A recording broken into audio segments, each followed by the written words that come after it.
Marine Le Pen daal di amal ñëwam bu njëkk ca Afrique mu di loo xam ne ñu bëri dañoo jàppoon ne amul woon sens moom mi la ñu daal di ko dalal fële ca palais présidentiel njiital réew mu Macky Sall moo ko def mu di décision bi nga xamante ni dañ ko nëbboon ba ci mujjanteel gi lañ koy daal di fësal gannaaw benn waxtu bu waxtaan bu doxoon ci diggante kii di Marine Le Pen ak njiital réew mu Sénégal ñoom ñi le dal nañ waxtaan ci li nga xamante ni moom moo soxal lii di wàllum coopération bu war a dox ci diggante France ak réew bi Sénégal ak lii di coopération avec la francophonie mu war a jëm ci wàllum francophonie bi ak ay perspectives di yoonal bi ñu war a teg ngir am ab suqali jëmale ko ci jëmale ko ci énergie boo ci li nga xamante ni moom mooy souveraineté alimentaire ñu fàttali ne kii di Marine Le Pen moom moo ngi amal ngan ak ñetti fan fii ci réew bu Sénégal te mu tàmbali woon ko àllarba gi ñu génn. Ousmane Sonko reste fidèle à sa ligne de défense depuis le déclenchement de l'affaire. Il est resté constant en disant qu'on l'accuse, il n'a pas commis d'infraction, qu'il est propre, que c'est un complot. Donc aujourd'hui, il appelle à la résistance. Je crois qu'il reste constant dans sa position. Maintenant, ce qu'il faut entendre par résistance, c'est que le PASTEF, son parti, va certainement se mobiliser pendant ce procès, qu'ils vont s'attendre au pire. Le pire, c'est sa condamnation, son emprisonnement, même avec sursis, les conséquences qu'il soit éliminé de la course de la présidentielle 2024. C'est tout ça qui est devant le PASTEF et Ousmane Sonko. Maintenant, comment ils vont résister, c'est la grande question. Est-ce qu'ils vont être massivement présents au procès ou est-ce qu'ils vont protester, refuser de la présence d'Ousmane Sonko? Je crois que le PASTEF va probablement, en tout cas, se réunir pour opter un choix. Et ce choix-là, on l'attend pour savoir exactement quelle va être la nature de la résistance du PASTEF et de son chef. dama am mbégte recevoir Sénégal ñu ñëw fii mooy ci ay invitation secteur privé ñëw nañ sëriñ bi ñëw na sëriñ bi ñëw na d'abord secteur privé ñëw nañ samay mbokk ñëw nañ ñëpp ñëw nañ et l'objectif mooy won nit ñi lan la CCBM di liggéey te loolu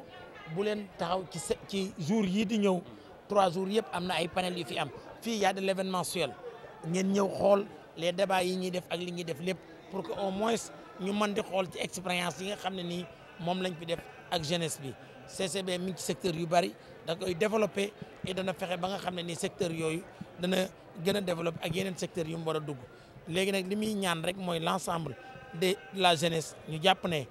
tout est possible nañ avancer nit ki bul wax dara ne lii mënut a nekk da ngay jéem ba sës bu sësee ba sës ci miir bi nga jéem a fëtt miir bi sax génn bu ne sës naa ci miir bi da ngay bënn miir bi nga dem et en même temps tamit nga essayer ba nga xam ne tamit li ngay def lépp da nga ciy def engagement ak professionnalisme et en même temps ñuy demander lancer message encore pour le gouvernement pour que mu gën a jàppale secteur privé le premier ministre wax na ko nee na croissance baax na produit intérieur baax na mais si day génn ci biti wala dañ koy exporter loolu mooy da ngay dëkk ci réew moo xam ne nii dafa riche mais ña fa dëkk ñëpp dañoo ñàkk te Sénégal bu ñu yeexee ci foofu lañ jëm dëkk bi day am xaalis ku fi dikk yaakaar nañu jeexaluñ dara mais nit ñi ci seen bopp duñu am dara parce que dañuy vivre ay situation de pauvreté on peut être riche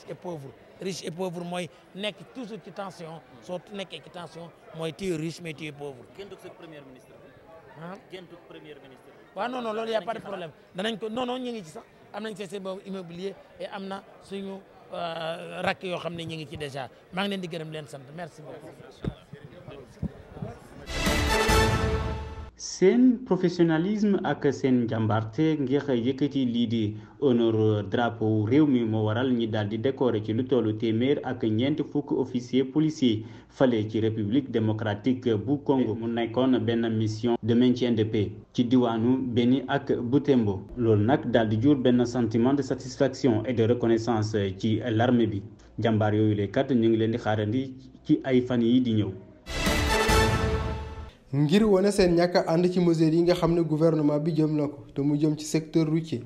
ñoom ñi bokk ci union des transporteurs routiers du Sénégal daal di amaloon ab grève talaata bi lay jàll fële ci axe routier bu Yoff dawalkatu moto Jakarta yi moom gisuñu benn yoon seen bopp ci grève bi le grève bi ñun de grève bi yëguñ ko sax fii grève moom fii mën naa ne grève bi sax comme ni mu laan demee bu njëkk bi rek waaw ñu ngi ci daal fii moom wax dëgg yàlla bu ñu xëyee ñu ngi ci daal ci liggéey waaye nag grève amul fii de man de grève bi moom mën naa ne jàpp ma ne sax am na. waaw comme d'habitude rek maanaam man moom sama bopp comme ni ma daan gisee sama bopp rek daa continuer di gisee sama bopp quoi parce que grève bi comme ni ma la ko waxee xëy na peut-être ci biti Dakar quoi mais ci biir Dakar fii man dama gis ne maanaam oto yi grève wuñ quoi parce que oto yi ma daan gis ñuy daw ba léegi ñuy daw. ñuy faral di nemmeeku ay yokkute yu am ci prix transport bi le waaye tey moom jakartaman yi ñuy dajal ñu ngi xamal ne loolu amul benn yoon. man boog maanaam gisuma ko yokk ndax dëgg neex fa yàlla dégg naa yokk nañ essence mais gisuma dañu yokk ñun borom ba tey gisuma kenn ku yokk dëgg neex fa yàlla. waaw xam nga par section la rek ku nekk ak la ngay daw ak ku nekk da ngay liggéey par section la rek soo xoolee même oto bii daw sa section lay dawee waaw mais même prix moom fi nekkaat rek. non ñun moom amuñ lu ñuy yokk ak lu ñuy wàññi parce que moto moom presque moom taxi rek a yem parce que yenn déplacement yi boo ko defee du ay passe 200 wala 500 à partir de presque 1000 francs la 1500 2000. ngir ab déggoo am ci diggante transporteur routier yi ak kii di gouvernement bi ministre Mansour Faye daal di woon sàkku ab ndaje ngir daje acteurs yi nga xam ne ñoom ñooy yëngut ci secteur bile ndaje bi ñoo ngi ki waraloon amal ci ajuma jile dañ ko daal di toxal waaye ba léegi li waral li ni mel xamuñu ko. tournoi d'amitié muy ay jongante xarito yu war a amal ci week-end bile samedi ak dimanche ndaxte jamono jile kat Ligue 1 ak Ligue 2 dañuy daal di nekk ci trêve li ko sabab CHAN 2023 ci Algérie tournoi boobule kat ñeenti équipe ñoo ci war a jàkkaarlool yi ci mel ni AS Pikine US Gorée Jaraaf ak Casa Sport jongante xarito yooyu lee dina tax raffermir lii di lien d'amitié maanaam rataxal diggante yi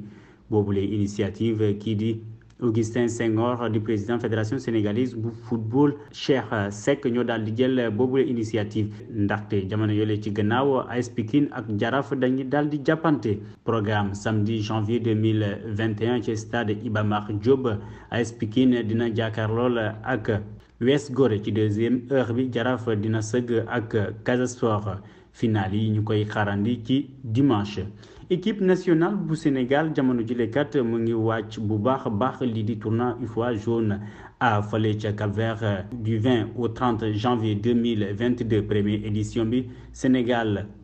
moo daal di ko jël ci kanam Mali.